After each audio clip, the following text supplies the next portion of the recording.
Good morning students, আশা করি তোমরা সবাই খুব ভালো আছো। আমিও ভালো আছি। আমি তোমাদের ভূগোল বিষয়ের শিক্ষক মানস স্যার। পূর্বের দিনের মতো আমরা আজকে চলে এসেছি নতুন কোনো একটা অংশ নিয়ে আলোচনা করবার জন্য, এবং বিগত কয়েকটা ক্লাস ধরে আমরা যেটুকু আলোচনা করেছি, আমি যেটুকু খেয়াল করেছি সেটুকুই বলছি।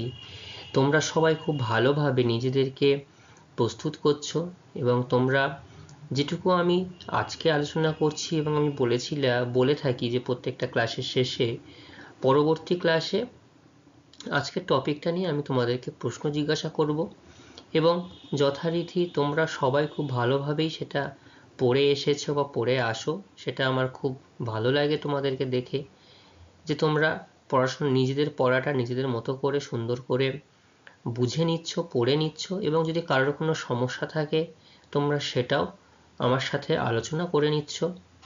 আচ্ছা, তো আজকে আমি পূর্বের দিনের মতো আজকেও শুরুতেই প্রশ্নোত্তর যে আলোচনা আমরা, দেখো আমি এখানে যে প্রশ্নগুলো রেখেছি এই নির্দিষ্ট প্রশ্নগুলোই কিন্তু আমি গত ক্লাসে তোমাদেরকে আলোচনা করেছিলাম, মানে টপিক সম্পর্কে আলোচনা করেছিলাম, তারপরে এই নির্দিষ্ট প্রশ্নগুলো তোমাদের সামনে রেখেছিলাম। তোমরা সবাই পড়ে এসছো আশা করি। বাহ, শুনে খুব ভালো লাগলো, তোমরা সবাই পড়ে এসেছো। তো আমি একটু এখান থেকে তোমাদেরকে প্রশ্ন জিজ্ঞাসা করি যে তোমরা কতটা এই প্রশ্নগুলো নিজেরা একটু ভালো করে জেনে এসেছো, বুঝে এসেছো, এটা যাচাই করে নিই। ঠিক আছে? তো প্রথম যে প্রশ্নের কথা বলা হচ্ছে সেটা হচ্ছে বারখান এবং সিফের মধ্যে পার্থক্য এবং বৈশিষ্ট্য আলোচনা করো।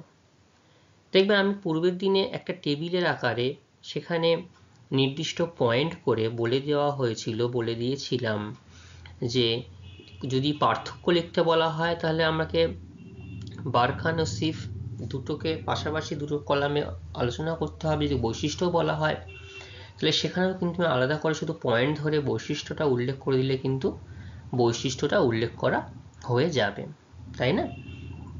আচ্ছা, প্রথমে বারখান ও সিফের মধ্যে যদি পার্থক্য আলোচনা করা হয় বা করতে বলা হয়, তোমরা কি বলবে শুরুতে একটু বলো আমাকে কেউ। একদম ঠিক বলেছো, কারণ বারখান এটা হচ্ছে বায়ুর সঞ্চয় কার্যের ফলে গঠিত একটা বালিয়াড়ি, যে বালিয়াড়িটা আড়াআড়ি বা লম্বভাবে অবস্থান করে, তাই তো? এবং সামনের দিকে এটা শিংয়ের মতো একটা অংশ তৈরি হয়, এবং এটির প্রতিবাদ যে অংশ, সেই প্রতিবাদ অংশ কি হয়, মৃদু ঢালু হয়, আর অনুবাদ অংশ কি হয়, খাড়া ঢালু হয়, তাই তো? এইভাবে আমরা বারখান, আর এটা দেখতে কেমন হয় বলো, অর্ধচন্দ্রাকৃতি চাঁদের মতো এটা দেখতে হয়। তাহলে এই হচ্ছে আমাদের বারখান, বারখানের বৈশিষ্ট্য বলতে পারি। আর অন্যদিকে যদি সিফ বালিয়াড়ি বলি আমরা, সিফ বালিয়াড়ির এর আরেকটা নাম কি রয়েছে, অনুদৈর্ঘ্য বালিয়াড়ি।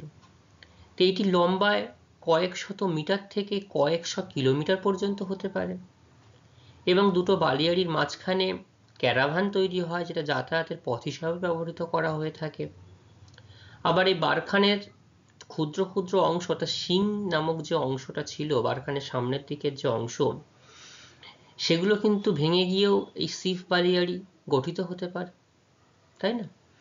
সিফ বালিয়াড়ি দেখতে কেমন, লম্বা তলোয়ারের মতো দেখতে হয় অনেকটা, তাই তো? এটা হচ্ছে সিফ বালিয়াড়ির একটা অন্যতম বৈশিষ্ট্য। এবং আরও একটা বৈশিষ্ট্য আমরা এখানে বলতে পারি, যেটা বারখান হচ্ছে ক্ষণস্থায়ী একটা ভূমিরূপ। কেন ক্ষণস্থায়ী ভূমিরূপ বলো তো? হ্যাঁ, একদমই ঠিক, কারণ বারখান তার যে এই যে বায়ুর যে প্রবাহ পথে আড়াআড়িভাবে বা লম্বভাবে যে ভূমিরূপ তৈরি হচ্ছে, সেখান থেকে কিন্তু সিফ বালিয়াড়ি সৃষ্টি হচ্ছে। তো যখন সিফ বালিয়াড়ি তৈরি হচ্ছে তখন আমরা বারখানের কিন্তু আর অংশ দেখতে পারছি না বা বুঝতে পারছি না, তাই না? সেই জন্য বারখানটা ক্ষণস্থায়ী ভূমিরূপ হিসাবে বলা যেতে পারে, আর সেখানে সিফ বালিয়াড়িটা হচ্ছে একটা স্থায়ী ভূমিরূপ। এই হচ্ছে আমরা বারখান আর সিফের মধ্যে পার্থক্য হিসেবে বলতে পারি, আলোচনা করতে পারি। আচ্ছা, লোয়েস সমভূমির যদি শ্রেণীবিভাগ করতে বলা হয় কি বলবে তোমরা? আচ্ছা, লোয়েস সমভূমির শ্রেণীবিভাগ। তো এখানে যখন লোয়েস কথাটি আসলো, আমি এখান থেকেই জিজ্ঞাসা করে নেব তোমাদেরকে একটু, লোয়েস সমভূমি সম্পর্কে তোমরা কি জানো সেটা বলো, উদাহরণস্বরূপ। হ্যাঁ, প্রথমে আমাদেরকে মনে রাখতে হবে লোয়েস শব্দের যে অর্থ, সেই লোয়েস শব্দের অর্থ কিন্তু আগে আমাদেরকে বলতে হবে। কি বলতো লোয়েস শব্দের অর্থ? লোয়েস শব্দের অর্থ হচ্ছে স্থানচ্যুত বস্তু, তাই তো? আর লোয়েস কাকে বলা হচ্ছে? মরুভূমিতে যে কোয়ার্টজ কণা বা বিভিন্ন শিলাখণ্ড, যে বিভিন্ন খনিজ পদার্থগুলো যেগুলো জমে থাকে বা পড়ে থাকে, সেগুলোকে বলা হচ্ছে লোয়েস, তাই তো? অর্থাৎ এই যে শিলাখণ্ড, নুড়ি, কাঁকড়, পলি, বালি, এগুলোকে একত্রে লোয়েস বলা হচ্ছে। এবার এইগুলি যদি কোনোভাবে বাতাসের সঙ্গে বাহিত হয়ে একটা স্থান থেকে উড়ে গিয়ে, স্থানচ্যুত বস্তু হচ্ছে তার মানে এটা, তাহলে একটা স্থান থেকে উড়ে গিয়ে যখন অপর কোনো গভীর স্থান বা অগভীর স্থানে ধীরে ধীরে জমতে জমতে একটা সমভূমির আকার ধারণ করবে, এবং সমভূমি কেমন হবে? স্তরীভূত হবে না, কোনো স্তর এখানে লক্ষ্য করা যাবে না, তাই তো? এটা বালির পাহাড় মতো স্থান লক্ষ্য করা যেতে পারে, তাই তো?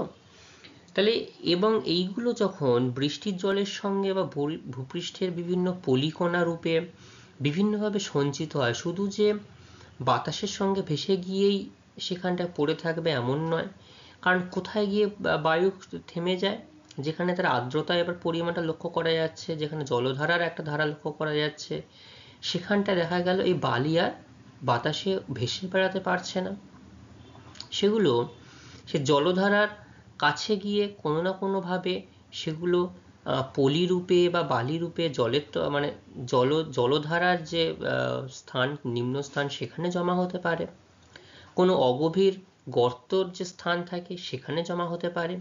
তাহলে সেখানে জমা হতে হতে দেখা গেল এই স্থানটা একটা সমভূমির আকার ধারণ করবে, ঠিক আছে? তখন এই অংশটাকে আমরা কি বলতে পারবো? লোয়েস সমভূমি বলতে পারবো, ঠিক আছে?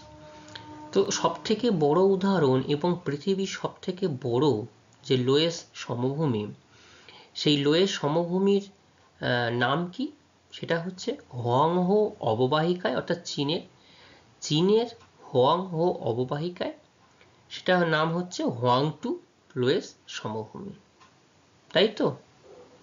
আচ্ছা, এইটা কোন মরুভূমি থেকে এই স্থানে বালিয়াড়ি উড়ে আসছে? গোবি মরুভূমি থেকে। আগের দিনও বলেছিলাম, তোমরা ঠিকই বলেছ, গোবি মরুভূমি থেকে ব্যাপক পরিমাণ বালিয়াড়ি এই নির্দিষ্ট স্থানে উড়ে আসছে, উড়ে এসে এখানে আর্দ্রতার দরুন সেগুলো পলিতে বা সেগুলো জলের তলায় সঞ্চিত হয়ে যাচ্ছে, সেখানটা এসে একটা সমভূমি গড়ে তুলছে, যার নাম হচ্ছে হোয়াং অববাহিকা, হোয়াংটু লোয়েস সমভূমি, ঠিক আছে? আচ্ছা, এবং যদি ভারতের উদাহরণ বলতে বলা হয়, কি বলবে তোমরা? ভারতেও থর মরুভূমির যে বালিকণা, এই থর মরুভূমির বালিকণা কিন্তু গুজরাটে, একটা উত্তর গুজরাটে লোয়েস সমভূমি গঠন করেছে, এটা আমরা ভারতের ক্ষেত্রে বলতে পারি। আর লোয়েস সমভূমির শ্রেণীবিভাগ সেটা তোমরা বলো, লোয়েস সমভূমির শ্রেণীবিভাগ। একটা হচ্ছে হিম লোয়েস সমভূমি, আর একটা হচ্ছে মরু লোয়েস সমভূমি, তাই তো? আচ্ছা, এইগুলো কিসের দ্বারা সঞ্চিত ভূমিরূপ? বায়ুর কার্যের দ্বারা, সঞ্চয় কার্যের ফলে গঠিত ভূমিরূপ। আমরা দুটো ভূমিরূপ সম্পর্কে আলোচনা করেছিলাম, কি কি? একদম ঠিক, বালিয়াড়ি, আর তার সাথে সাথে ছিল সমভূমি। কি সমভূমি সেটা? লোয়েস সমভূমি। এই বালিয়াড়ির মধ্যে থেকে আমরা দেখো শুরুতেই আমি তোমাদেরকে জিজ্ঞাসা করে নিলাম যে বারখান, তাই তো? আর হচ্ছে সিফ বালিয়াড়ি, এটা আমরা শুরুতে আলোচনা করে নিয়েছি। আচ্ছা, তাহলে এইগুলোই ছিল আমাদের পূর্বের দিনের মূল আলোচনার বিষয়বস্তু। আরও একটা প্রশ্ন আমি জাস্ট তোমাদেরকে জিজ্ঞাসা করব, সেটা হচ্ছে ধ্রিয়ান কাকে বলে? ধ্রিয়ান কোথায় দেখতে পাওয়া যায়? বলো তো ধ্রিয়ান কাকে বলা হচ্ছে? হ্যাঁ, ভারতের মরুস্থলী। অর্থাৎ ভারতের মরুস্থলী বলতে আমরা কোন মরুভূমির কথা উল্লেখ করতে পারি?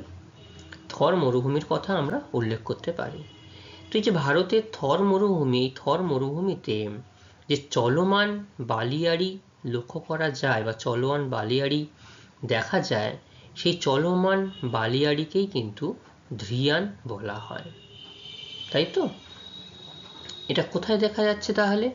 থর মরুভূমিতে আমরা বলবো, বা ভারতের মরুস্থলী বা মরুপ্রান্তরের কথা আমরা বলবো, এখানটাতে এই ধ্রিয়ান দেখা যায়। অর্থাৎ বালিয়াড়ি যখন চলমান কি করে হচ্ছে? এই যে আমরা লম্ফদান বালিয়াড়ি বলেছি বা গড়ানো প্রক্রিয়া বালিয়াড়ি আমরা যখন আলোচনা করেছিলাম, তাহলে এগুলো তো একটা স্থান থেকে এগুলো তো হাত পা দিয়ে চলাফেরা করছে না, চলছে কি?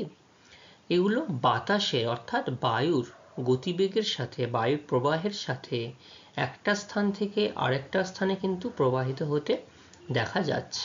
তাহলে মনে হচ্ছে চলমান হচ্ছে, সেই জন্য আমরা এটাকে, এই চলমান বালিয়াড়িকে আমরা কি বলছি?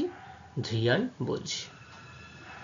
তাহলে এই ছিল আমাদের পূর্বের দিনের আলোচনার বিষয়বস্তু, এবং সেখান থেকে আমি তোমাদেরকে প্রশ্ন জিজ্ঞাসা করলাম। তোমরা সবাই খুব ভালোভাবে এর উত্তর দিতে পেরেছো, আমি খুব খুশি হয়েছি। আমি আশা রাখবো তোমাদের কাছে তোমরা আজকের মতো বা পূর্বের দিনেও তোমরা যেমনটা উত্তর দিয়ে থাকো, আগামী দিনেও তোমরা একই এরকমভাবে সঠিক উত্তর তোমরা দিয়ে যাবে। এবং তোমরা সঠিক উত্তর দিলে তাহলে আমাদেরও ভালো লাগে যে আমরা যে অংশটা তোমাদের সামনে আলোচনা করেছিলাম সেটা তোমরা আগ্রহের সহিত শুনেছো, জেনেছো, এবং বাড়িতে গিয়ে একটু নিজেরা টেক্সট বই থেকে পড়াশুনো করেছো, সেটা আমাদেরও দেখতে ভালো লাগে। ঠিক আছে? আজকে এবার আমরা যে নির্দিষ্ট অংশ আলোচনা করব, সেই অংশে আমরা এবার চলে আসি। আচ্ছা, নির্দিষ্ট অংশে যাওয়ার আগে আমি দেখো তোমাদের সামনে দুটো ছবি এখানটায় দেখিয়েছি। দেখো এই যে অংশগুলো আমরা দেখতে পাচ্ছি, এখানে পর্বত রয়েছে, পর্বতের পাদদেশীয় বিভিন্ন অংশ রয়েছে, ইনসেলবার্জ আমি তোমাদের প্রথম দিনই দেখিয়েছিলাম ইনসেলবার্জ কাকে বলা হচ্ছে, কিভাবে ইনসেলবার্জ গঠিত হচ্ছে। ঠিক আছে? এই হচ্ছে পেডিমেন্ট, এটা হচ্ছে বাজাদা, এছাড়াও প্লায়া হ্রদ রয়েছে। এই দেখো প্লায়া হ্রদ, এই হচ্ছে প্লায়া হ্রদ, বাজাদা, এই হচ্ছে বাজাদা, এটা পর্বতের পাদদেশীয় অঞ্চলে দেখতে পাওয়া যায়। অ্যালুভিয়াল ফ্যানটা আমরা মূলত নদী অঞ্চলেই দেখি, এটা হচ্ছে পেডিমেন্ট। তাই এই নির্দিষ্ট অংশগুলো আজকে আমরা আলোচনা করব। ঠিক আছে? সেটা কি আলোচনার বিষয়বস্তু হবে আমাদের? এটা হচ্ছে, দেখো এই যে যখন প্লায়া হ্রদের কথা বলা হচ্ছে বা বাজাদার কথা বলা হচ্ছে, এখানে শুধুমাত্র কিন্তু বায়ু তার নির্দিষ্ট কার্যকারিতা ভূমিকা এখানে পালন করতে পারছে না। এখানে বায়ুর সাথে আরও একটা জিনিস জড়িয়ে রয়েছে, সেটা কি বলতো? ভেরি গুড, জল বা জলধারা। ঠিক আছে? আমরা দেখবে যখন হিমবাহ অঞ্চল পড়েছিলাম, হিমবাহের শেষ প্রান্তে এসে পাদদেশীয় অঞ্চলে এসে যখন হিমবাহগুলো গলে যাচ্ছিল, তখন কিন্তু হিমবাহ এবং জলধারার কাজের ফলে গঠিত ভূমিরূপ আমরা দেখেছিলাম, তাই না? এখানটাতেও আমরা কিন্তু একই রকমভাবে সেই রকমই অংশ আলোচনা করব, যেটা হচ্ছে বায়ু এবং জলধারার কাজের ফলে গঠিত বিভিন্ন ভূমিরূপ। তো এই যে বায়ু এবং জলধারার কাজের ফলে যে গঠিত ভূমিরূপ, সেই ভূমিরূপের আমরা মূলত 4টি ভূমিরূপ সম্পর্কে আমরা আলোচনা করব। ঠিক আছে? তাহলে আমরা আলোচনার অংশে যাই। তাহলে আজকে আমাদের আলোচনার কি বিষয়বস্তু, যেটা হচ্ছে প্রথম অধ্যায়, তোমরা দশম শ্রেণী, মরুভূমিতে বায়ু এবং জলধারার মিলিত কাজ এবং তার ফলে গড়ে ওঠা ভূমিরূপ। ঠিক আছে? তো এই বায়ু জলধারার মিলিত কাজের ফলে যে ভূমিরূপগুলো, সেগুলোকে মূলত 4টি প্রধান ভূমিরূপ লক্ষ্য করা যায়। কি সেই 4টি ভূমিরূপ? আমি নামগুলো একবার বলছি তোমাদেরকে, তোমরা শুনে নাও, এরপরে আমরা বিস্তারিতভাবে সেগুলোকে আলোচনা করছি। প্রথমে হচ্ছে ওয়াদি। নামটা একটু মনে রাখছো, ওয়াদি।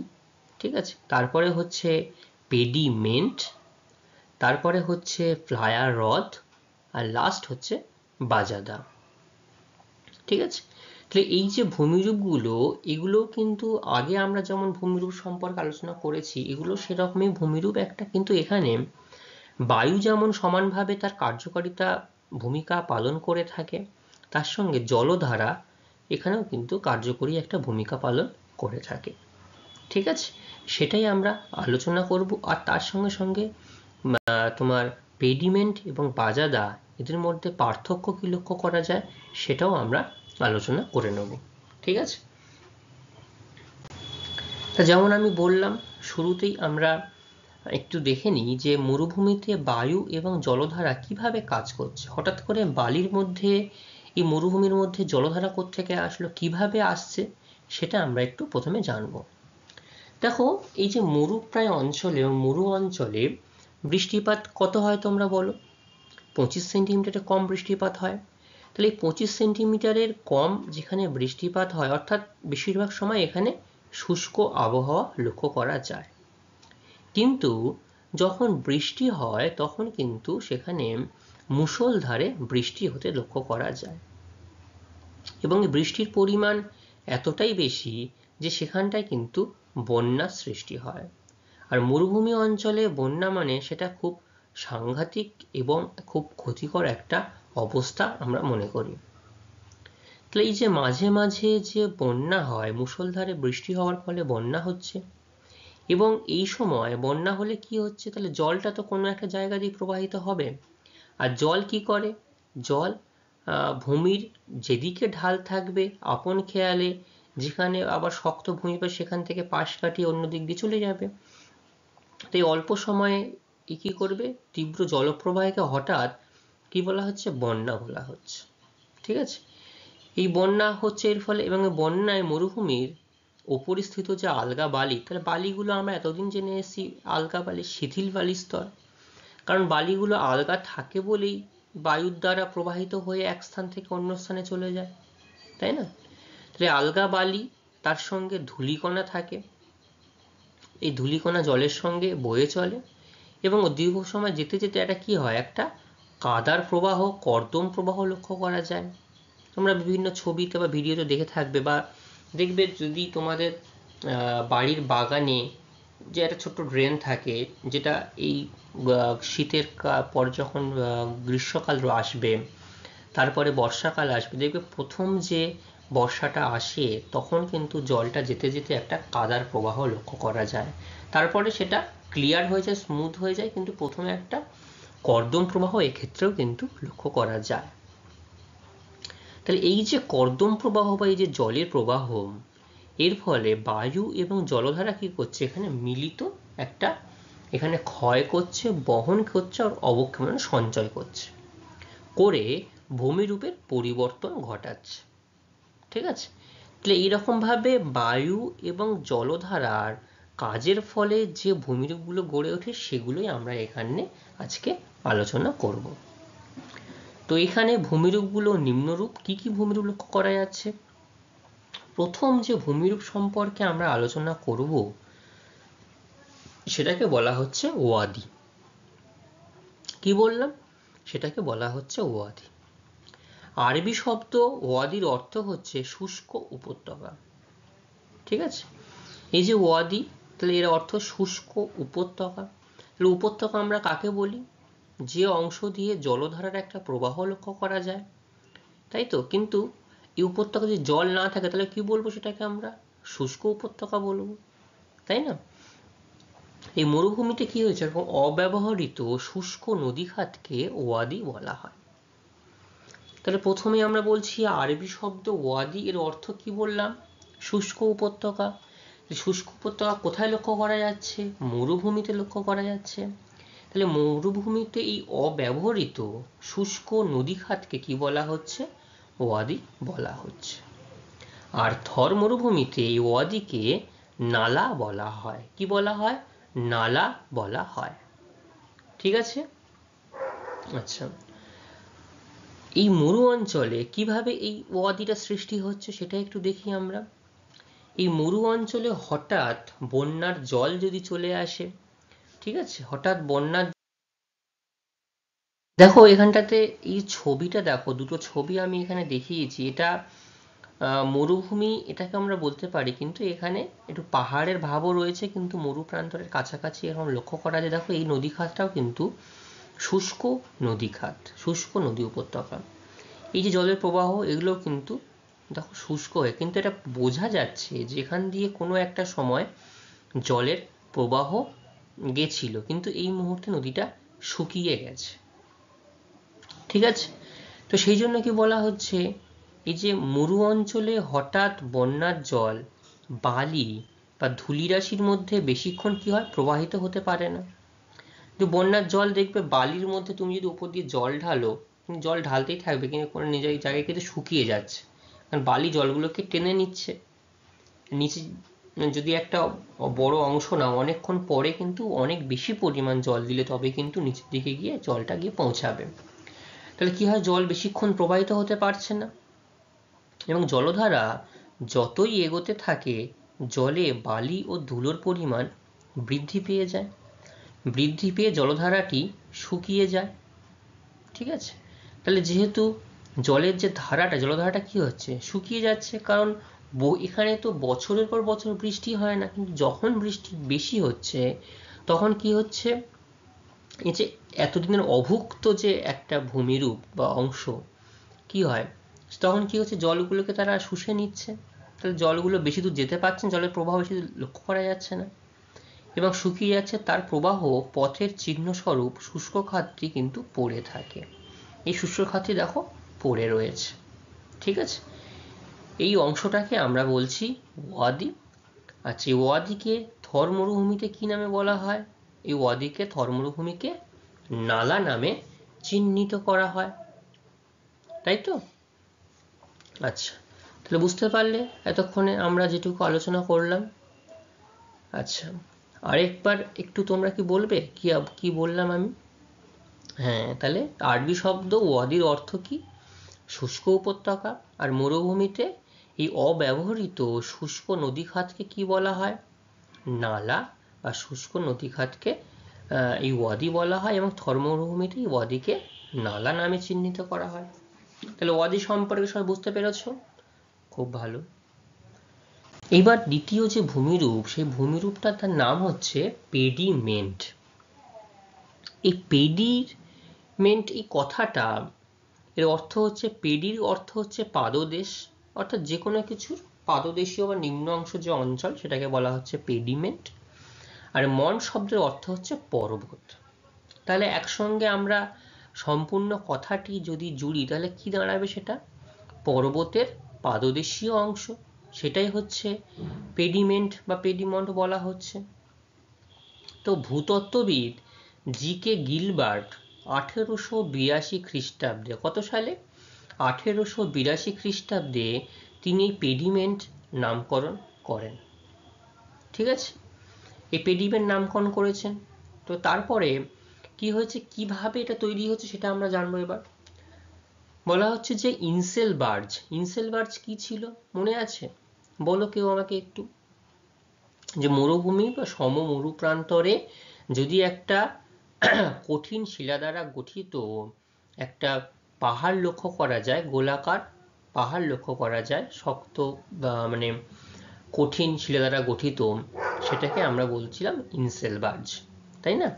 দেখো এই হচ্ছে ইনসেলবার্জ, একটা সমভূমি প্রান্তরে একটু মৃদু ঢালু অংশ রয়েছে, তার মধ্যে একটা পাহাড়, যেটাকে আমরা ইনসেলবার্জ নামে চিহ্নিত করেছি। তো ইনসেলবার্জে দেখা গেল বা বিচ্ছিন্ন পর্বতগুলি, বিচ্ছিন্ন পর্বত থাকতে পারে এই পাদদেশীয় ঢালের উঁচু অংশে এবং বাজাদার ঊর্ধ্ব সীমানায়। এটা যদি বাজাদা হয়, এই অংশ যদি বাজাদা হয়, এটা যদি পর্বত হয়, তাহলে পর্বতের নিম্নাংশে আর বাজাদার ঊর্ধ্ব অংশে, ঠিক আছে। কি হচ্ছে, এখানে বায়ু এবং জলধারার একটা মিলিত কার্য এখানে লক্ষ্য করা যাচ্ছে। বায়ুর সাথে জল হয়ে এখানে ক্ষয় হচ্ছে, আবার সঞ্চয় কার্য হচ্ছে, হওয়ার ফলে উন্মুক্ত ভূমিশিলা গঠিত যে মৃদু ঢালু সমভূমি গড়ে উঠছে, সেটাকে আমরা বলছি পাদদেশীয় সমভূমি। তাহলে বোঝা গেল কি বললাম। তাহলে ইনসেলবার্জ বা বিচ্ছিন্ন পর্বতের পাদদেশীয় ঢালের এই যে ঢালের উঁচু অংশে এবং বাজাদার ঊর্ধ্ব অংশে বায়ুর সাথে কি থাকছে? জল। এই দুজনের কাজের মিলিত কার্যের ফলে যখন ক্ষয় এবং সঞ্চয় উভয় যখন হচ্ছে এবং উন্মুক্ত ভূমিশিলা গঠিত হচ্ছে, তার ফলে যে ঢালু একটা সমভূমি আমরা লক্ষ্য করতে পারছি, সেটাকে আমরা বলছি পাদদেশীয় সমভূমি। ঠিক আছে। আচ্ছা, এই পাদদেশীয় সমভূমি, এই যে পাদদেশীয় সমভূমি সম্পূর্ণটাকে আমরা বলছি পেডিমেন্টের অংশ। এই যে দেখো পর্বতের পাদদেশীয় অংশ, এটাকে আমরা পেডিমেন্টের অংশ বলছি, যে পেডিমেন্ট। এইখানে পলির পাতলা আস্তরণ থাকে। কি থাকে? এই অংশে পলির পাতলা আস্তরণ থাকে। এর ঢাল হয় 1 ডিগ্রি থেকে 7 ডিগ্রি পর্যন্ত এই অংশের ঢাল। অর্থাৎ এই যে ঢাল লক্ষ্য করা যাচ্ছে, এখানে 1 ডিগ্রি থেকে 7 ডিগ্রি পর্যন্ত ঢালু এখানে লক্ষ্য করা যায়। এবং এখানে স্থানে স্থানে ইনসেলবার্জ অবস্থান করে। দেখো এই যে পেডিমেন্ট আমি দেখিয়েছি, এবং এখানে কিন্তু যে ইনসেলবার্জ অবস্থান করে সেটাও আমি তোমাদেরকে দেখালাম। নির্দিষ্ট কিছু কিছু জায়গায় কিন্তু এরকমভাবে ইনসেলবার্জ অবস্থান করতে দেখা যায়। অ্যাটলাস পর্বতের পাদদেশে এরকমভাবে এই পেডিমেন্ট লক্ষ্য করা যায়। ঠিক আছে। দেখো প্রথম যে অংশ ছিল সেখানে কিন্তু তার ঢাল ছিল এরকম খাড়াই ঢাল ছিল। তাহলে এখানে জলধারা এবং বায়ুর দুজনের মানে এই দুটি ব্যক্তির কার্যের ফলে কি হচ্ছে? ক্ষয় হচ্ছে। তাহলে এই অংশ একটা ক্ষয় হচ্ছে। ক্ষয় হওয়ার জন্য কিন্তু খাড়া ঢাল কিন্তু মৃদু ঢালে কিন্তু পরিণত হয়েছে। এই হচ্ছে মৃদু ঢালে পরিণত হচ্ছে। দেখো এর পরে দেখো আরো ধীরে ধীরে অবস্থা দেখো, এই অংশটা ক্ষয় পেয়ে এইখান থেকে একটা সমভূমির আকার নিয়ে, যেটাকে কি বলা হচ্ছে? পাদদেশীয় সমভূমি। পেডিমেন্টের অর্থ কি? পেডিমেন্টের অর্থই হচ্ছে পর্বতের পাদদেশীয় যে সমভূমি, সেটাই। তাহলে এইখানটায় দেখো সমভূমি লক্ষ্য করা যাচ্ছে। এবং আরো পরে যদি আমরা লক্ষ্য করি, তাহলে এখানটায় কিন্তু একটা সমভূমি যার ঢাল 1 ডিগ্রি থেকে 7 ডিগ্রি পর্যন্ত হতে পারে। এবং এখানে বিভিন্ন জায়গায় যেটা বলা হচ্ছে সমভূমির মধ্যে কি থাকবে? ইনসেলবার্জ। কারণ সেখানটা একটা কঠিন শিলা, ক্ষয় প্রতিরোধকারী কঠিন শিলা, যেটি সহজে ক্ষয়প্রাপ্ত হয়নি। সেই জন্য এই শিলাটা সমভূমির মধ্যে ব্যতিক্রম হিসেবে দাঁড়িয়ে রয়েছে, সেটাকে ইনসেলবার্জ বলা হচ্ছিল। আর দেখো এই যে নির্দিষ্ট, যদি 1 নম্বর অংশ আমরা ধরি, এটা 2 নম্বর অংশ ধরি, এটা ধরি 3 নম্বর, এই অংশ থেকে 1 নম্বর থেকে 3 নম্বর, এটা কিন্তু নির্দিষ্ট একদিন বা 2 দিনে তৈরি হয়নি। কয়েকশো বছর থেকে কয়েক হাজার বছর লেগে যেতে পারে। কারণ একটা দিনেই তো বায়ু ক্ষয় হবে, ক্ষয় হয়ে সেখানে নিচে আবার পাদদেশীয় অঞ্চলে সঞ্চয় হবে, সঞ্চয় হয়ে এরকম একটা সমভূমি গঠিত হতে পারে না। নির্দিষ্ট সময় লাগবে সেখানটাতে গড়ে উঠতে গেলে, তাই না?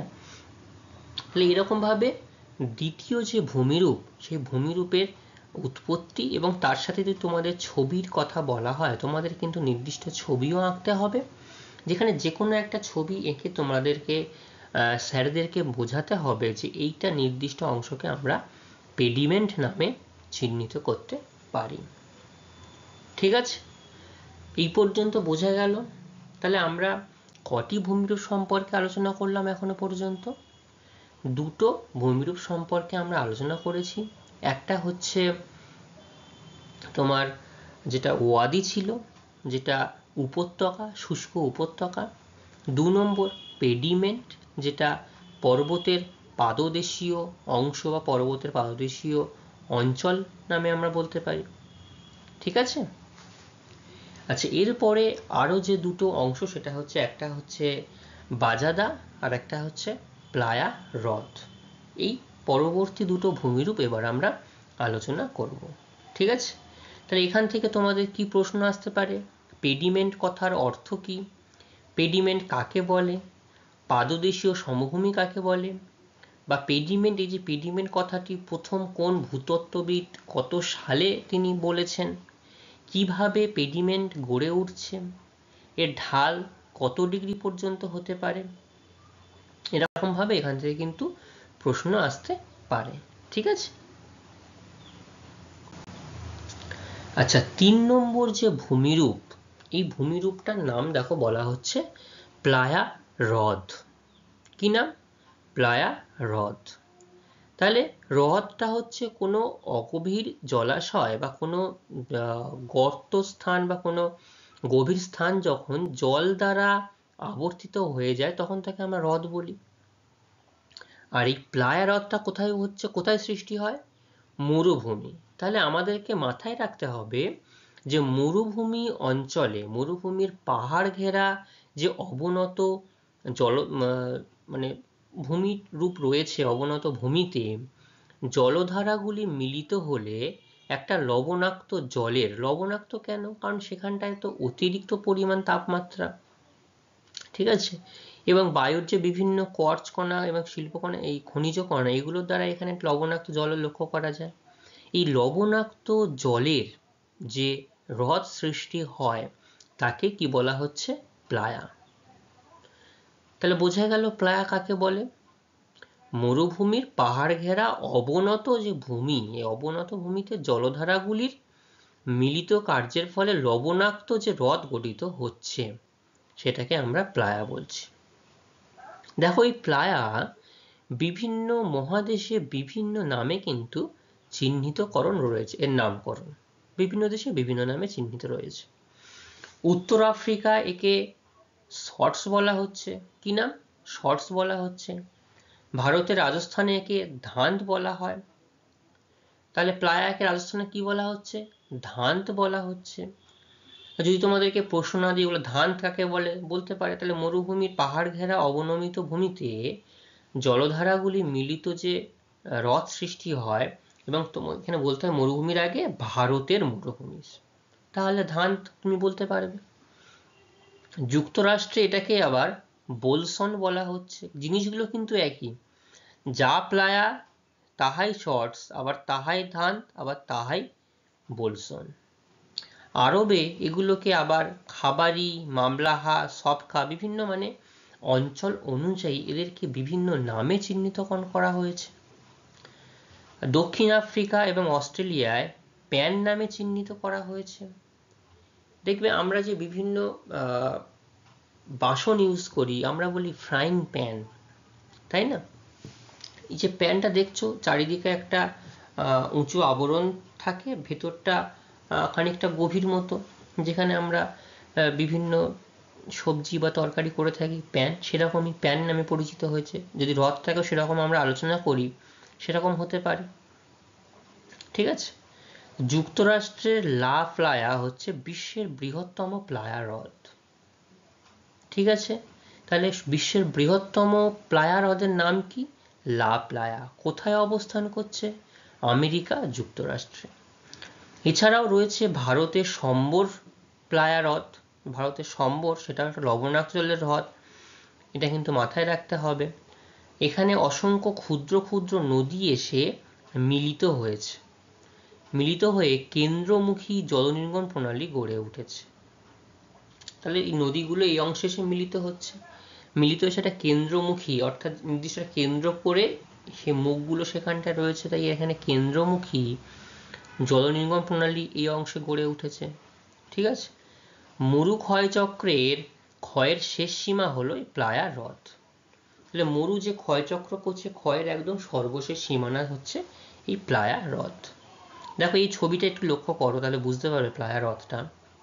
এর ক্ষেত্রমান কয়েক বর্গমিটার থেকে কয়েক বর্গ কিমি হয়ে থাকে। ঠিক আছে।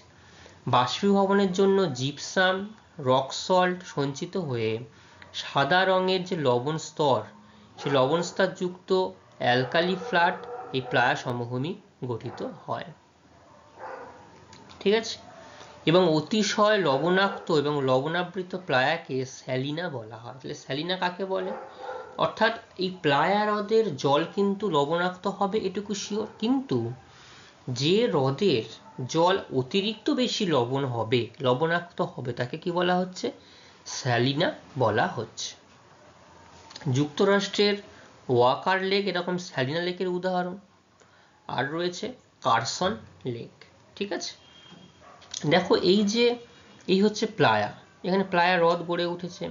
তাহলে এইখানে কি হচ্ছে, পর্বতের পাদদেশীয় অঞ্চলে পর্বতের এই অংশে যদি বৃষ্টিপাত হয় তাহলে এইখান থেকে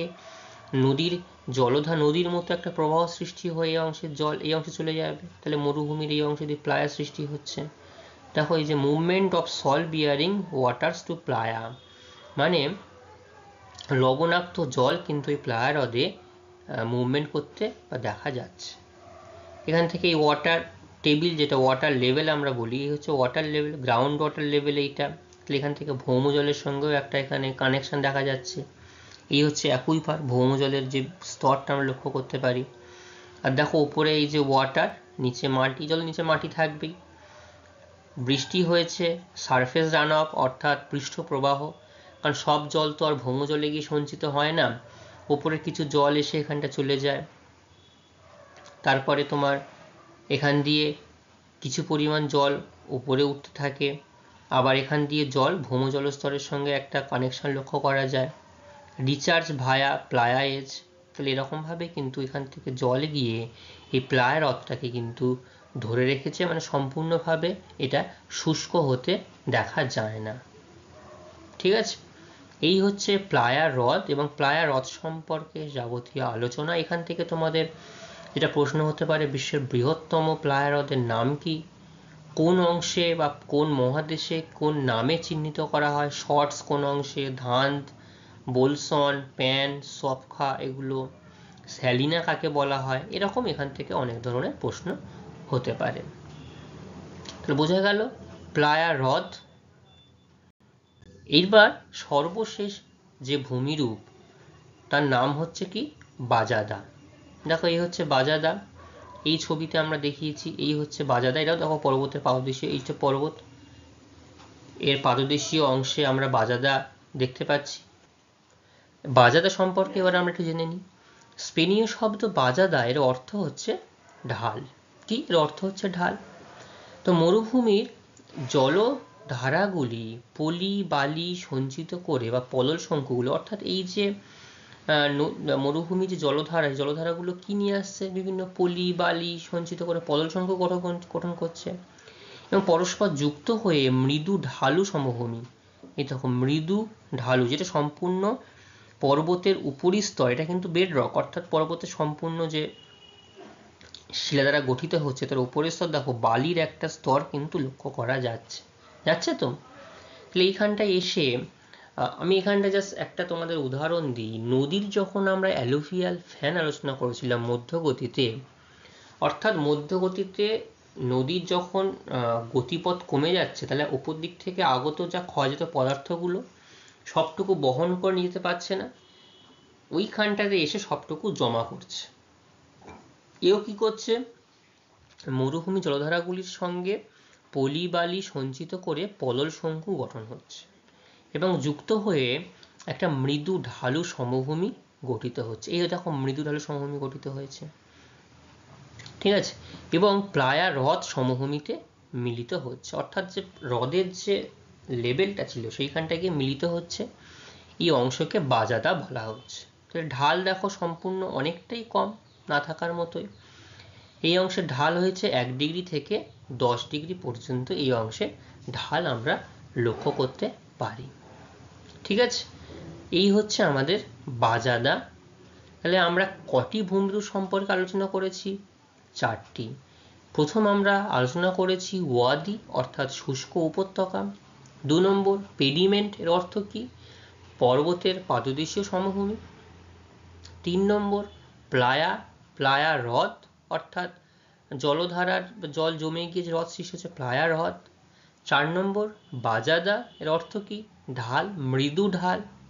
ঠিক আছে, এই 4টি ভূমিরূপ আমরা আলোচনা করতে পেরেছি। এইবার লাস্ট যে অংশ আলোচনা করব সেটি হচ্ছে পেডিমেন্ট এবং বাজাদার মধ্যে পার্থক্য। কি পার্থক্য এখানে লক্ষ্য করা যায়। কোথায় পেডিমেন্ট গঠিত হচ্ছে দেখো, আর কোথায় বাজাদা গঠিত হচ্ছে দেখো। দেখো বলা হয়েছিল কি আগের অংশে বাজাদা গিয়ে কিন্তু এই প্লায়ার সমভূমিতে গিয়ে কিন্তু মিলিত হচ্ছে, এবং এইখানটায় যদি কঠিন শিলা কিছু পরিমাণে থাকেও কিন্তু বাজাদায় কিন্তু সম্পূর্ণ বালি এবং প্রস্তর খণ্ডগুলি পলল শঙ্কু নুড়ি বালি পলি এগুলোই কিন্তু এসে মৃদু ঢালু গঠন করেছে, যার হচ্ছে 1 ডিগ্রি থেকে 7 ডিগ্রি পর্যন্ত এখানকার ঢাল হতে পারে।